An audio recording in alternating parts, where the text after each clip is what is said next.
ஒவ்வொரு ராசிக்காரங்களுக்கும் சில விஷயத்தை பண்ணாமல் போதுங்க. இப்போது கடகராசிக்காரங்க போயிட்டு அக்னி வளர்த்துக்கிட்டே இருந்தால் அவங்களுக்கு வந்து பார்த்திங்கன்னா அதுக்கான பலன் இருக்குது. ஏன்னா அது கடகராசி என்பது நீர் ராசி இல்லையா? அப்போ அவங்க நீர் தத்துவத்தை பயன்படுத்தினா மிகப்பெரிய வெற்றியை பார்க்க முடியும். ரிஷபராசி, கன்னி ராசி, மகர ராசி, இந்த 3 ராசியுமே நிலராசி அப்படின்னு சொல்கிறோம். சரி, நிலராசி அப்படின்னா ஒரு கோயில் கட்டுறான்னு வச்சுக்கலாம். அந்த கோயில் கட்டுமான பணிகள் செய்யும்போது நிலம் வந்து தானமாக தரலாம். கும்பாபிஷேகம் நடக்கும்போது அந்த கும்பாபிஷேகத்துக்கு என்னென்னலாம் வேலை நம்மளால் செஞ்சு கொடுக்க முடியுமோ அதெல்லாம் அவங்களால நடந்துக்கிட்டே செஞ்சு கொடுக்குற வேலைகள்லாம் செய்யும்போது இந்த ராசிக்காரர்களுடைய தோஷங்கள்லாம் விலகி அவங்க நினச்ச விஷயங்கள்லாம் சீக்கிரம் கைகூடும். பாருங்கள், மிதுனம், துலாம், கும்பராசி. இந்த ராசிக்காரங்க காற்று அப்படின்னா இவங்களால நிறைய இடத்துல போய் பரிகாரம் செய்ய முடியல அப்படின்னு இவங்களால சின்ன சின்ன விஷயம் செஞ்சுட்டு வரலாம். ஆத்மார்த்தமாக கண்ணை மூடி நல்லா மூச்சை ஃபுல்லாக இழுத்து பொறுமையாக விட்டு அந்த ஸ்லோகத்தை காது கொடுத்து கேட்டாலே அந்த காற்று ராசிக்குரிய தோஷங்கள் நிவர்த்தி. ஏன்னா மந்திரங்களுக்கு அளப்பரிய சக்தி உண்டு.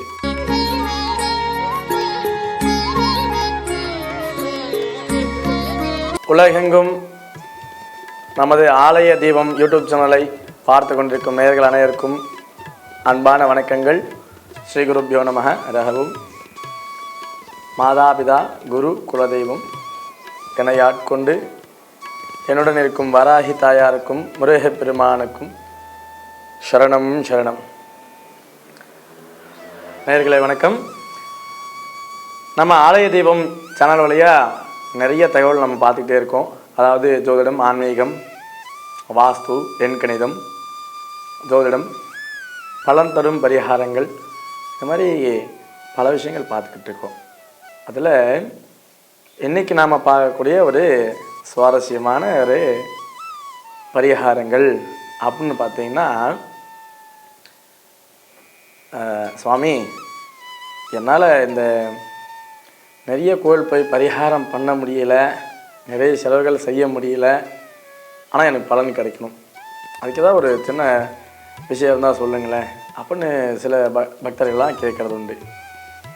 அப்படி 12 ராசிகளில் வந்து பார்த்திங்கன்னா ஒவ்வொருத்தருக்கும் தனித்தனியாக ஒவ்வொரு விஷயத்தை போய் செய்யணும் அப்படின்போது நிறைய கோயில்கள் நம்ம போகும். ஆனால் இந்த பரிகாரத்தை சாதாரண ஏழையால் கூட ரொம்ப ஈஸியாக இந்த செய்ய முடியும். அது என்ன பரிகாரம் அப்படின்னு பார்ப்போமா? அதாவது பார்த்திங்கன்னா, ஒரு கும்பாபிஷேகம் நடக்குதுன்னு வச்சுக்கோங்களேன். ஒரு கோயிலுடைய கும்பாபிஷேகம் நடக்குதுன்னா அந்த இடத்துல பஞ்சபூத சக்தியோடு தான் அந்த கும்பாபிஷேகம் நடக்குது. அதாவது நெருப்பு, நிலம், காற்று, நீர், ஆகாயம், பஞ்சபூத சக்தியோட ஒரு கும்பாபிஷேகம் நடக்குது. ஸோ இந்த பஞ்சபூத சக்தியில் 12 ராசிகளுக்குமே வந்து பார்த்திங்கன்னா இந்த ஆகாய தத்துவத்தை தவிர மீது எல்லா தத்துவத்துக்குமே 3 ராசியை வந்து நமக்கு இந்த முன்னோர்கள் பிரித்து கொடுத்துருக்காங்க. அதை பயன்படுத்தி நம்ம எப்படி ஒரு விஷயத்தை செய்யலாம், அதாவது எப்படி நமக்கு பலன் கிடைக்கும், இவ்வளோ எளிமையான ஒரு விஷயமா, அடடே இது நமக்கு இத்தனை நாள் தெரியாமல் போச்சு அப்படின்னு நம்ம எதிர்பார்த்த ஒரு சின்ன விஷயங்கள் அப்படின்னு பார்த்தீங்கன்னா, அதாவது நமக்கு தெரிஞ்சு ஒரு கும்பாபிஷேகம்னா என்ன பண்ணுவாங்க, கும்பாபிஷேகத்தில் நிலம் அப்படின்னு சொல்கிறோம். ஒரு கோயில் கட்டுறாங்கன்னா அந்த கோயில் நிலராசியை வச்சு அந்த கோயில் கட்டுறாங்க. யாகசாலை அமைப்பது அப்படின்ற இடத்துல மண்ணை வச்சு அந்த இடத்துல யாகசாலையெல்லாம் அமைச்சிருப்பாங்க. அது நிலராசி அப்படின்னு சொல்கிறோம். ஒரு கோயில் எங்கே கட்டுறாங்க, நிலத்தில் தானே கட்ட முடியும், அப்போது அது நிலராசி அப்படின்னு சொல்லக்கூடியது. நெருப்பு அப்படின்னு வச்சுருக்கோம். ஒரு கோயிலில் நம்ம நித்தியமும் செய்யக்கூடிய ஒரு விஷயத்தில் வந்து பார்த்தீங்கன்னா நெருப்பு எல்லாத்தையுமே அவசியமாக பயன்படுத்துகிறாங்க. விளக்கு ஏற்றுறதுக்கு, தீபாராதனை காட்டுறதுக்கு, யாக வேள்விகளை செய்யும்போது நெருப்பு வந்து ரொம்ப அத்தியாவசியமாக இருக்குங்க.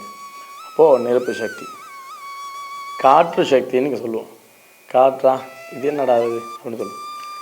நாம் சொல்லக்கூடிய மந்திரங்கள், ஸ்லோகங்கள், பாடக்கூடிய பாடல்கள், இந்த துதிகள்லாம் காற்று மூலிமா நம்ம சொல்கிறோம் இல்லைங்களா, அதனால காற்று சக்தி அப்படின்னு சொல்கிறோம். சரி, நிலசக்தி, நீர் சக்தி, அதாவது நிலசக்தி, நெருப்பு சக்தி, காற்று சக்தி பார்த்துக்கணும். அடுத்து நீர் சக்தின்னு சொல்கிறோம். நீர் சக்தி அப்படின்னு பார்த்தீங்கன்னா நம்ம நித்தியமும் கோயிலில் சுவாமிக்கு செய்யக்கூடிய அபிஷேக ஆராதனைகள் இதெல்லாம் வந்து என்ன பண்ணுறோம், நீர் தத்துவத்தில் தான் செய்கிறோம். பால், தயிர், இளநீர், நம்ம மீதி செய்யக்கூடிய எல்லாமே வந்து பார்த்திங்கன்னா நீருடைய தத்துவத்தில் இருக்குது. ஆகாய தத்துவத்திலேருந்து நம்ம கோயிலுக்கு எப்படி ஒரு பலன் கிடைக்குது அப்படின்னு பார்த்திங்கன்னா, இந்த கோயிலுடைய கோபுரம் இருக்குது பாருங்கள், இந்த கூர்மையான வடிவில் வந்து இந்த கோயிலை வந்து வச்சுருப்பாங்க மேலே கோபுரம். பிரபஞ்ச சக்தியை அந்த கூர்மையான வடிவில் அந்த கோபுர கலசத்தின் மூலியமாக இந்த கோயிலும் கோயிலை சார்ந்த பகுதியிலுமே அந்த சக்தி சேர்க்கும். இப்போ பஞ்சபூத சக்தி ஜோதிடத்துலேயுமே இதை பேஸ் பண்ணி தான் எல்லாருக்குமே பரிகாரங்கள் சொல்லிக்கிட்டு இருப்பாங்க.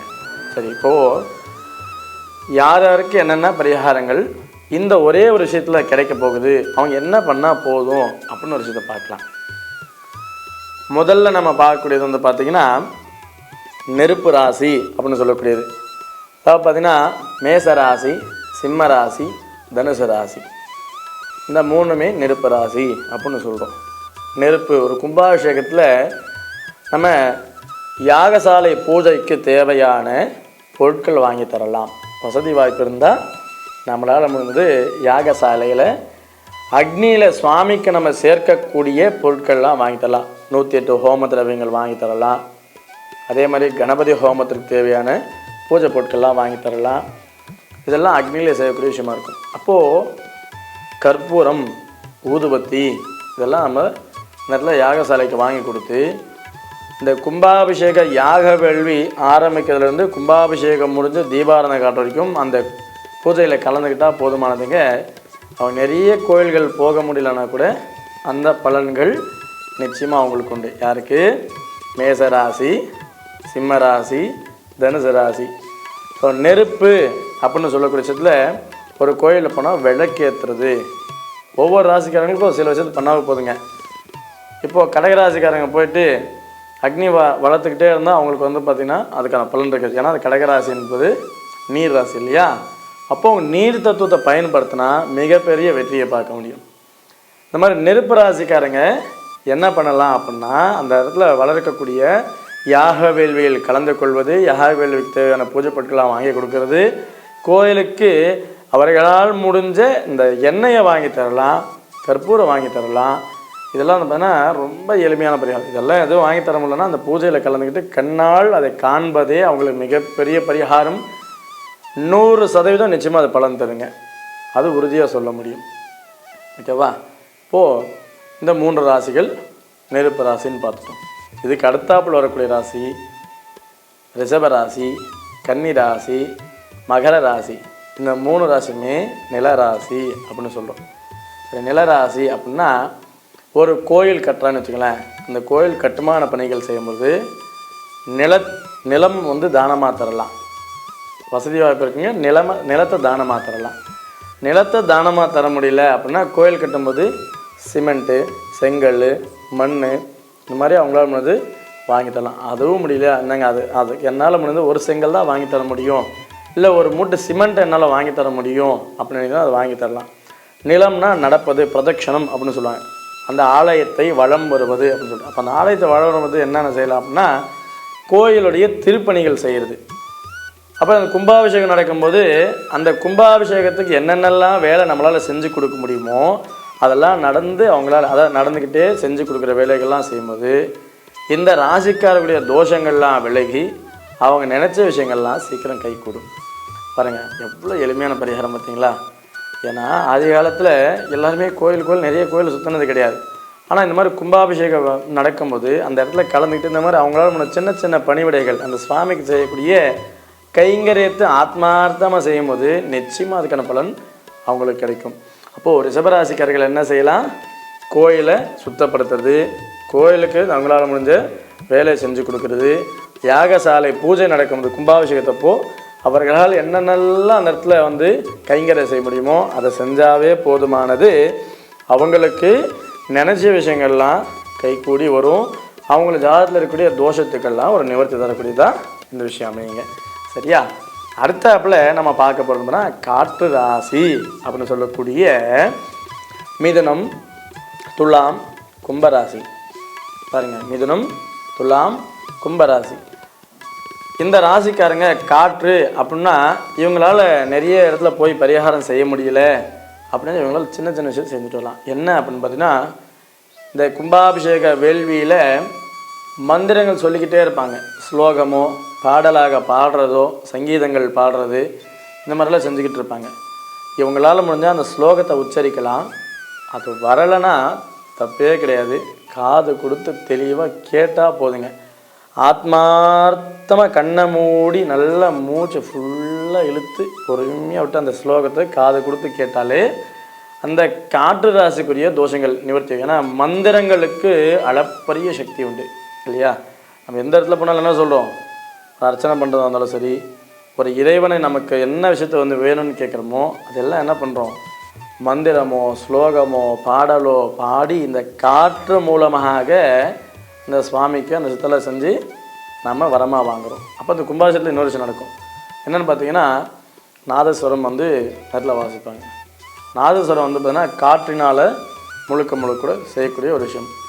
அப்போது சங்கீதம் இந்த மாதிரி நாதஸ்வர இந்த கலைஞர்களுக்கு வந்து பார்த்திங்கன்னா நீங்கள் உங்களால் முடிஞ்ச சிறு சிறு தானங்கள் செய்யலாம்.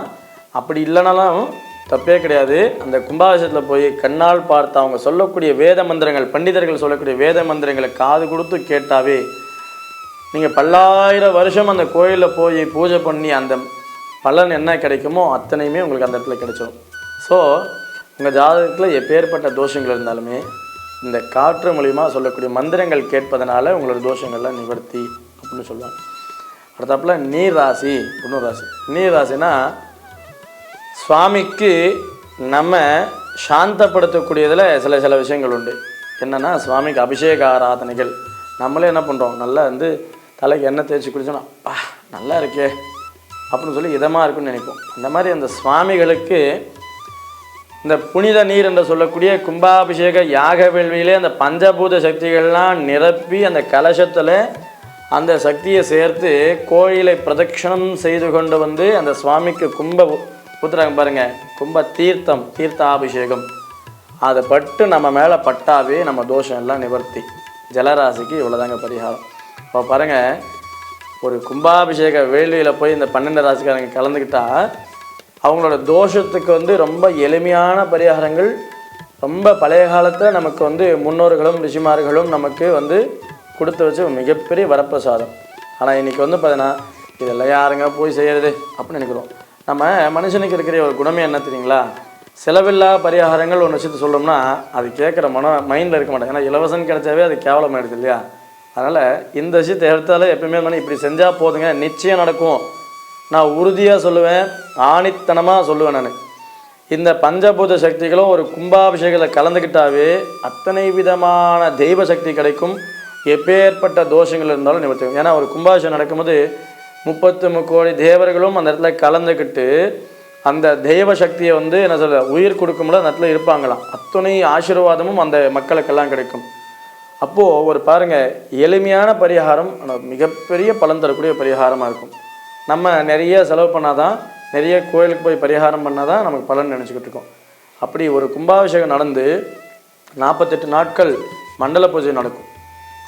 எந்த ஒரு மனுஷன் வந்து தொடர்ந்து ஏதாவது ஒரு தெய்வத்தை வந்து முழு மனசோட ஒரே ஒரு தெய்வத்தை வந்து மனசார 48 நாள் வழிபாடு செய்கிறோம். எப்பேற்பட்ட கோரிக்கை இருந்தாலுமே அது அத்தியாவசியமாக, அதாவது நிறைவேறக்கூடிய ஒரு கோரிக்கையாக இருக்கணும். ரெண்டாவது விஷயம் நியாயமான கோரிக்கையாக இருக்கணும். அப்படி இருந்தால் கண்டிப்பாக நிச்சயமாக நடந்தே தரும். அதில் எல்லளவும் சந்தேகம் கிடையாது. உங்கள் ஜாதகத்தில் எப்பேற்பட்ட பிரச்சனை இருந்தாலும் சரிங்க, இந்த கும்பாபிஷேக விழா உங்கள் ஊர் பக்கத்தில் எங்கே நடந்தாலும் அந்த கோயில்களுக்கு போங்க. இப்போ நான் சொன்ன மாதிரி உங்களால் முடிஞ்சது என்னவோ அந்த கோயிலுக்கு தேவையான ஹோமத்துக்கு தேவையான வேலைகள் செய்யலாம், இல்லை முடிஞ்சால் வாங்கி கொடுக்கலாம். அந்த கோயிலை சுற்றி அந்த கோயிலுக்கு என்னென்ன பராமரிப்பு வேலைகள் செய்ய முடியுமோ அதை செஞ்சு கொடுங்க. இந்த மந்திரங்கள் சொல்லும்போது நம்மளால் என்னெல்லாம் அந்த இடத்துல வந்து உதவிகள் செய்ய முடியுமோ அதெல்லாம் செஞ்சு காது கொடுத்து கேளுங்க. கும்பாபிஷேகத்துக்கு நம்ம புண்ணிய நதிகள்லேருந்து தீர்த்தம் கொண்டு வந்து இந்த கும்பத்தில் ஊற்றுறதுக்கு அந்த தீர்த்தமெல்லாம் வாங்கி தரலாம். இத்தனை செஞ்சாவே போதுங்க, உங்கள் வாழ்க்கையில் நீங்கள் எதிர்பாராத மிகப்பெரிய மாற்றம் நிச்சயமாக நடக்கும். மேலும் இந்த மாதிரி சிறப்பான தகவல்லாம் தெரிஞ்சுக்கணுன்னா நம்மளுடைய ஆலய தீபம் யூடியூப் சேனலை சப்ஸ்கிரைப் பண்ணிக்கோங்க. உங்களுடைய நண்பர்களுக்கெல்லாம் ஷேர் பண்ணுங்கள். இந்த தகவல் 4 பேருக்கு தெரிஞ்சு அதனால் வரக்கூடிய புண்ணிய பலன்கள்லாம் உங்களுக்கும் கிடைக்கட்டும். மீண்டும் நல்லதொரு பதிவில் சந்திப்போம். நன்றி, வணக்கம். உங்கள் வராகி மைந்தன் ஜோடி வித்யாசாகர் நீலகண்ட சாஸ்திரிகள். வாழ்க வளமுடன், வாழ்க வையகம்.